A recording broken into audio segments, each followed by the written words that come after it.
السلام علیکم۔ ہر خبر پر نظر ہماری سب سے پہلے سب سے تیز کے نیوز چینل انٹرنیشنل۔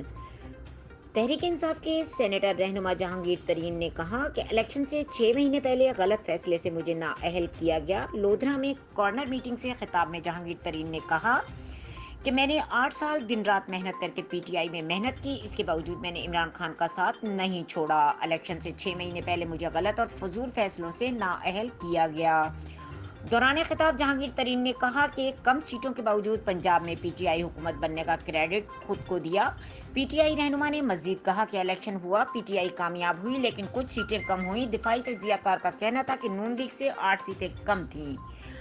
اللہ نے کرم کیا اور ہماری حکومت بن گئی۔ جہانگیر ترین نے کہا کہ پی ٹی آئی کی حکومت بننے کے بعد انہیں باقاعدہ سازش کے تحت عمران خان سے الگ کر دیا گیا۔ میرے خلاف سازش کرنے والوں کو معلوم تھا کہ یہ ہمارے لیے خطرہ ہے، اسی لیے مجھے سازش کے تحت نااہل قرار دیا گیا۔